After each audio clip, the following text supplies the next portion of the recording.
Hello दोस्तों, welcome to clear exam. आज मैं आप लोगों को यमुना नदी प्रणाली पढ़ाऊंगा, जिसके अंतर्गत सारी नदियां जो यमुना नदी की सहायक नदियां हैं दोनों तरफ से, दाहिने और बाएं की, और कौन सा बैराज कहाँ पे स्थित है और किस शहर में यमुना नदी बहती है, कहाँ कहाँ प्रवाहित होती है, किस शहर में, और इसका उद्गम स्थल है, और मुहाना कहाँ पे है। ये सारी जानकारी आपको इस कंप्लीट वीडियो में मिलेगी, जिसके अंतर्गत आने वाले सारे एग्ज़ाम में यमुना नदी से अगर कोई क्वेश्चन बनता है तो इससे बाहर नहीं जाएगा। मैंने इसके पहले एक वीडियो बनाई है जिसमें गंगा नदी प्रणाली पढ़ाई है, वो भी कंप्लीट वीडियो है कंप्लीट जानकारी के साथ, उसको भी आप लोग देख लीजिएगा।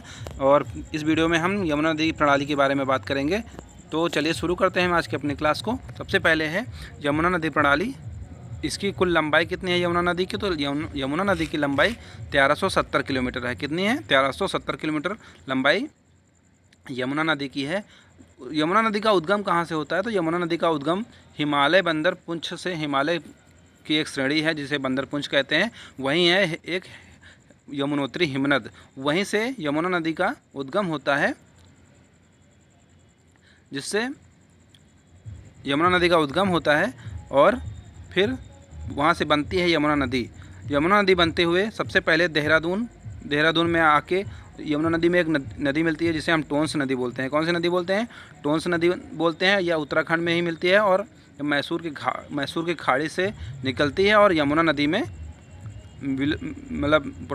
अपना विलुप्त हो जाती है।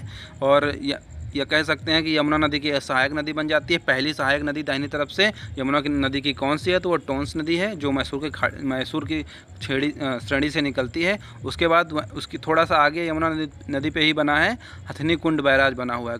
क्या बना है? हथिनी कुंड बैराज, जो उत्तराखंड में ही स्थित है, वह यमुना नदी पे ही बना है। उसके बाद आगे आते हैं तो उसके बाएं की तरफ से यमुना नदी में एक निकाली गई है नहर, जिसे पश्चिमी यमुना नहर बोलते हैं, और एक दाहिने तरफ से एक नहर निकाली गई है, उसे पूर्वी यमुना नहर बोलते हैं। क्या बोलते हैं? एक बाएं तरफ से पश्चिमी यमुना नहर और दाहिनी तरफ से पूर्वी यमुना नहर, ये दोनों नहरें यमुना नदी से ही निकाली गई हैं। उसके जस्ट आगे आते हैं तो हमें मिलता है तेजवाल बैराज। ये तेजवाल बैराज यमुना नदी में ही स्थित है। उसके बाद आगे आते हैं तो सबसे पहले यमुना नदी किस शहर में आती है? तो उत्तराखंड का ही शहर है जिसे हम बोलते हैं यमुनानगर। उसके बाद आगे आते हैं तो पानीपत मिलता है। पानीपत में यमुना प्रवाहित होती है। उसके बाद पानीपत से प्रवाहित होते हुए सोनीपत आती है। कहाँ पे आती है? सोनीपत। सबसे पहले यमुनानगर, फिर पानीपत, फिर सोनीपत, यहाँ से प्रवाहित होते हुए यमुना नदी आती है। उसके बाद फिर जब सोनीपत के आगे आती है तो वहीं पे एक बैराज बनाया गया है जिसे वजीराबाद बैराज बोलते हैं। कौन सा बैराज बोलते हैं? वजीराबाद बैराज बोलते हैं। उसके बाद है आगे आते हैं, थोड़ी दूर चलती है, जब प्रवाहित होते हुए आगे और आती है तो दिल्ली के थोड़ा सा पहले एक और बैराज बनाया गया जिसे ओखला बैराज बोलते हैं। कौन सा बैराज बोलते हैं? ओखला बैराज बोलते हैं। ओखला बैराज के आगे आते हैं तो हमें मिलता है, कौन सा शहर मिलता है सबसे पहले? तो दिल्ली में यह एंटर करती है उत्तराखंड के बाद। दिल्ली में एंटर करने के बाद जब ओखला बैराज बनता है तो उसके पहले यहाँ से उत्तराखंड का प्रवाह क्षेत्र खत्म होता है और दिल्ली में एंटर करती है यमुना नदी, तो सबसे पहले मिलती है यमुना नदी। दिल्ली कौन सा क्षेत्र मिलता है? तो दिल्ली यमुना नदी के किनारे ही बसा है। उसके बाद आता है फरीदाबाद। कौन सा क्या आता है? फरीदाबाद, जो हरियाणा में लगता है। उसके बाद आता है बल्लभगढ़, ये भी हरियाणा में लगता है। उसके बाद आता है बल्लभगढ़, उसके बाद है पलवल। ये तीन शहर हैं, ये तीन शहर या ज़िले ये हरियाणा में आते हैं। कहाँ पे आते हैं? हरियाणा के अंतर्गत आते हैं। तो दिल्ली से प्रवाहित होते हुए जब आगे आती है यमुना नदी तो फरीदाबाद में आती है। उसके बाद बल्लभगढ़, फिर पलवल के आगे जब यमुना यूपी में एंटर करते हैं तो सबसे पहला ज़िला जो यूपी का मिलता है, जहाँ पे यमुना अपना प्रवेश करती है यूपी में, उस ज़िले का नाम है मथुरा ज़िले में यमुना सबसे पहले प्रवेश करती है। उत्तर प्रदेश में प्रवेश करने वाला पहला यमुना का कौन सा जिला, उत्तर प्रदेश का कौन सा जिला है जहाँ यमुना प्रवेश करती है? तो वह मथुरा है। कौन सा जिला है? मथुरा के आगे आती है थोड़ी दूर पे, तो फिर आगरा में एंटर करती है। कहाँ एंटर करती है? आगरा में। आगरा से आते हुए प्रवाहित होते हुए फिर इटावा में प्रवेश करती है। इटावा में ही कई सारी नदियाँ हैं जो यमुना में प्रवाहित होती हैं, उनकी सहायक नदियाँ हैं। सबसे पहले है बनास नदी। कौन सी है? बनास नदी, जो एक चंबल नदी, सबसे पहले चंबल नदी आती है, वो यमुना में यमुना की सहायक नदी बाएं तरफ से बनती है, जिसमें से चंबल नदी की एक सहायक नदी है जिसे हम बनास नदी बोलते हैं। कौन सी नदी बोलते हैं? बनास नदी, जिसकी कुल लंबाई 512 किलोमीटर है। कितनी है? 512 किलोमीटर। और चंबल नदी है जो यमुना में बाएं तरफ से आके मिलती है, उसकी लंबाई है 965 किलोमीटर। और चंबल का उद्गम स्थल कहाँ क्या है? तो चंबल का उद्गम स्थल महू में है। महू से होता हुए जानापाव पहाड़ी से निकलती है, मालवा के पठार एमपी से। महू एमपी में है, और वहीं ये चंबल नदी का उद्गम होता है, जहां जानापाव पहाड़ी से निकलती हुई मालवा के पठार से एमपी में जानापाव पहाड़ी से निकलती है चंबल नदी और यमुना में प्रवाहित हो जाती है। उसके बाद यमुना एक चंबल की और सहायक नदी है जिसे हम काली सिंध बोलते हैं। काली सिंध नदी ये भी चंबल की सहायक नदी है। ये भी यमुना की दाहिनी तरफ से चंबल की दाहिनी तरफ से सहायक नदी है, जिसे हम काली सिंध के नाम से जानते हैं। और उसमें चंबल बांध में एक वो बनाया गया है, बांध परियोजना बनाई गई है, जिसे हम कोटा में स्थित है। वो कौन सा बांध कौन सा बांध परियोजना है? तो गांधी सागर बांध परियोजना, जो मध्य प्रदेश में स्थित है। ये बांध बहुत ही इंपॉर्टेंट है, इसको आप लोग नोट कर लीजिएगा। ये गांधी सागर परियोजना कोटा राजस्थान में चंबल नदी पर बनाया गया हुआ बांध है, जिसे हम ये परीक्षा में कई बार पूछा जा चुका है कि गांधी सागर बांध परियोजना किस नदी पर स्थित है? तो चंबल नदी मध्य प्रदेश में स्थित है। उसके बाद ये जब चंबल नदी इंटर करती है, चंबल नदी जब इटावा में इंटर करती है, उसके बाद ये यमुना में मिल जाती है। उसके बाद सीधे आते हुए यमुना आती है सीधा, तो उसी में एक और नदी मिल जाती है, जिसे हम सिंध नदी बोलते हैं। मैंने इन कुछ चार नदियां हैं जिसे मैंने गंगा नदी प्रणाली में पढ़ाया है यमुना में, और वहीं ये नदियां हैं जो यमुना की सहायक नदी मैंने उसमें भी पढ़ाया है। और ये इसमें थोड़ा अच्छे से विस्तार से मैं इसमें दिखा रहा हूँ आप लोगों को कि सबसे पहले जो यमुना की सहायक नदी है गंगा में जब मिलने से पहले, तो वो है सिंध नदी। उसके आगे थोड़ा सा आते हैं तो हमीरपुर में एक और नदी मिलती है, जिसे हम बेतवा नदी बोलते हैं। कौन सी नदी बोलते हैं? बेतवा नदी। और एक बेतवा नदी की सहायक नदी है जिसे धसान नदी बोलते हैं। ये बेतवा की सहायक नदी है, जो उसके बाद बेतवा जब प्रवाहित होती है हमीरपुर में यमुना में मिल जाती है। उसके बाद फतेहपुर में एक और नदी आती है जो यमुना की सहायक बन जाती है, उसे हम केन नदी बोलते हैं। यह बहुत इंपॉर्टेंट नदी है केन नदी।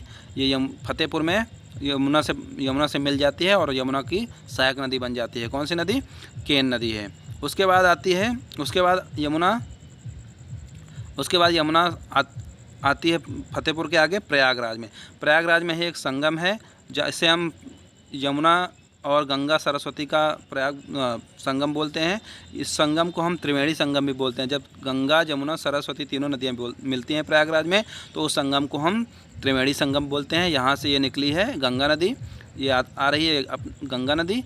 इसकी लंबाई कुल 2525 किलोमीटर है, और ये आती है प्रवाहित होते हुए, और ये यमुना में मिल जाती है प्रयागराज संगम में। मैंने गंगा नदी प्रणाली में इसके बारे में बताया हुआ है।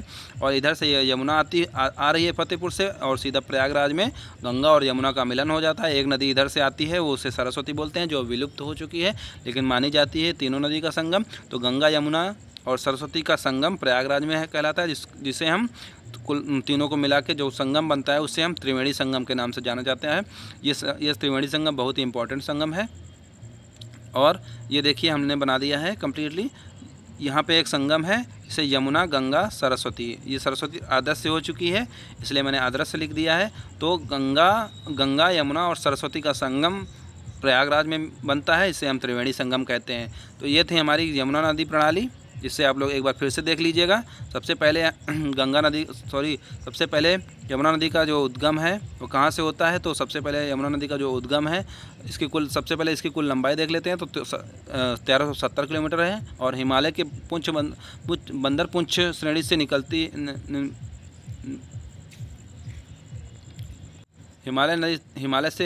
हिमालय की एक श्रेणी है बंदर पुंछ।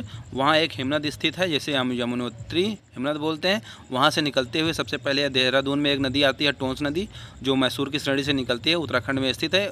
टोंस नदी देहरादून में यमुना से मिलती है। उसके बाद उसी के जस्ट आगे थोड़ा सा हथनी कुंड बैराज बनाया गया है। उसके आगे आते हैं तो दो नहरें निकली हैं यमुना से, एक पश्चिमी नहर और एक पूर्वी यमुना नहर। उसके आगे जस्ट आते हैं तो तेजवाल बैराज बनता है, और उसके बाद फिर प्रवेश करती है उत्तराखंड में उत्तराखंड के कुछ ज़िलों में, जैसे यमुनानगर ज़िला, उसके बाद फिर यमुनानगर, उसके बाद पानीपत, फिर सोनीपत, उसके बाद बनता है सोनीपत के आगे जस्ट बनता है वजीराबाद बैराज, और वजीराबाद के थोड़ा सा ही आगे आते हैं तो एक और बैराज बनाया गया है जिसे ओखला बैराज बोलते हैं। ओखलाबाद बैराज के बाद सबसे पहले एंटर करती है दिल्ली में, उसके बाद फरीदाबाद में, फिर बल्लभगढ़, पलवल, फिर जस्ट यूपी में एंटर करती है। यूपी में पहला ज़िला है मथुरा, उसके बाद आगरा, आगरा के बाद इटावा, इटावा में ही एक नदी मिलती है चंबल नदी, चंबल नदी, और चंबल नदी की एक सहायक नदी है बनास नदी, जिसकी लंबाई 512 किलोमीटर है, और चंबल की जो यमुना की बड़ी सहायक नदी है 965 किलोमीटर, जिसका उद्गम स्थल है जानापाव पहाड़ी से है, मालवा के पठार से एमपी में। और एक और नदी काली सिंध नदी जो चंबल की सहायक नदी है वो भी चंबल में दाहिनी तरफ से मिलती है। और कोटा में एक बांध परियोजना बनाया गया है चंबल नदी पे, जिसे गांधी सागर बांध परियोजना बोलते हैं। जो चंबल नदी है वो इटावा में आके यमुना में मिलती है। उसके बाद आगे आते हैं तो सिंध नदी जो यमुना की सहायक नदी है, उसके बाद बेतवा नदी, जिसकी बेतवा नदी की सहायक नदी है धसान नदी, जो हमीरपुर में बेतवा यमुना से आके मिलती है। उसके बाद आगे आती है फतेहपुर में एक नदी यमुना की सहायक नदी है जो केन नदी है। फतेहपुर से आगे आती है तो सबसे पहले प्रयागराज में ही गंगा यहाँ से आती हुई मिलती है 2525 किलोमीटर की दूरी तय करते हुए। प्रयागराज संगम में त्रिवेणी संगम बनाती है, गंगा जमुना और सरस्वती की त्रिवेणी संगम मिलके बनता है।